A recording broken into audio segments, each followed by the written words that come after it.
Cerita yang disampaikan dalam video ini berasal dari pengalaman teman-teman dan kerabat yang ingin berbagi kisah menegangkan mereka. Nama, tempat, dan gambar yang digunakan adalah hasil ilustrasi menggunakan teknologi AI untuk menjaga privasi dan kenyamanan semua pihak yang terlibat. Jangan lupa, jika Anda menikmati cerita ini dan ingin mendengar lebih banyak kisah seram lainnya, klik tombol subscribe untuk mendukung channel ini. Jangan lupa untuk like jika Anda suka cerita ini, dan tinggalkan komentar di bawah untuk berbagi pengalaman atau pendapat Anda. Kami sangat menghargai dukungan Anda. Namaku Ratna, aku seorang penjual bunga di sebuah desa kecil di pulau yang terkenal dengan keindahan lautnya. Desa ini sering dikunjungi wisatawan, tapi hidupku tidak semewah yang orang bayangkan. Sejak kedua orang tuaku meninggal beberapa bulan lalu, aku sendirian mengurus kios bunga kecil di dekat pasar desa. Hari-hariku diisi dengan merangkai bunga, melayani pembeli, dan pulang ke rumah kecil di pinggir desa. Aku masih ingat hari itu, hujan gerimis turun saat teman-temanku bilang mereka akan pergi ke museum seni di pusat desa.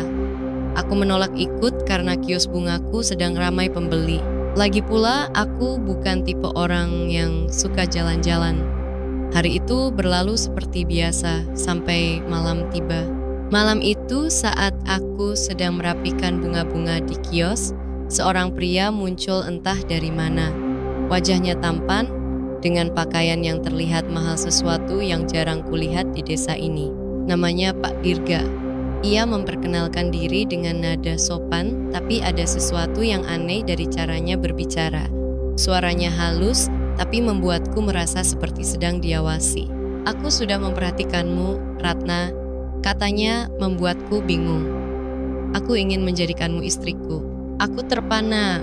Baru kali ini ada seseorang yang datang kepadaku dengan cara seperti itu. Awalnya aku mengira dia bercanda, tapi wajahnya begitu serius. Ia menjanjikan kehidupan yang mewah, rumah besar, uang, dan segala hal yang tidak pernah kubayangkan sebelumnya. Satu syaratnya, pernikahan harus dilakukan malam bulan purnama yang kebetulan hanya tinggal beberapa hari lagi. Aku merasa ragu, tapi siapa aku untuk menolak? Kehidupanku sekarang jauh dari kata bahagia. Setelah beberapa hari berpikir, aku menerima lamarannya. Hatiku masih dipenuhi keraguan, tapi aku mencoba meyakinkan diriku bahwa ini adalah takdirku. Hari pernikahan tiba, aku dibawa ke sebuah gedung tua di ujung desa yang tidak pernah kulihat sebelumnya. Gedung itu besar dan megah, tapi ada sesuatu yang membuatku tidak nyaman. Dinding-dindingnya penuh ukiran aneh, dan suasananya terasa dingin meskipun tidak ada angin. Para tamu yang hadir terlihat berbeda.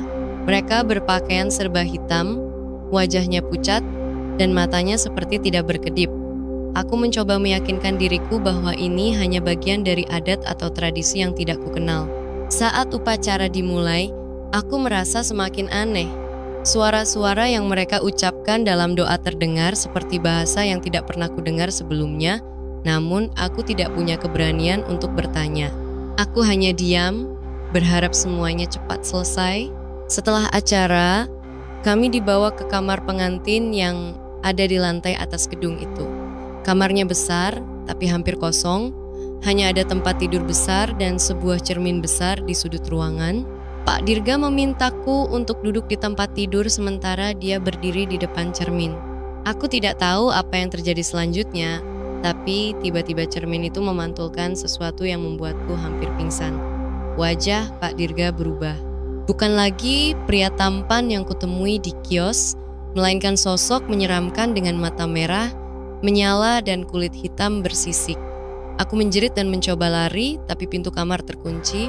Pak Dirga menoleh padaku dengan senyum yang menakutkan. Kau milikku sekarang, Ratna. Tidak ada jalan keluar. Aku tidak tahu bagaimana aku bisa melarikan diri malam itu. Aku hanya ingat berlari keluar dari gedung tua itu dengan jeritan dan suara-suara aneh mengejarku. Saat aku tiba di rumah, aku mengunci semua pintu dan jendela, lalu menangis hingga tertidur. Tadi malam, aku mendengar anjing tetangga menggonggong keras di halaman belakang rumahku. Aku terlalu takut untuk melihat keluar. Dalam hati, aku tahu itu belum berakhir. Aku tahu, Pak Dirga masih mencariku.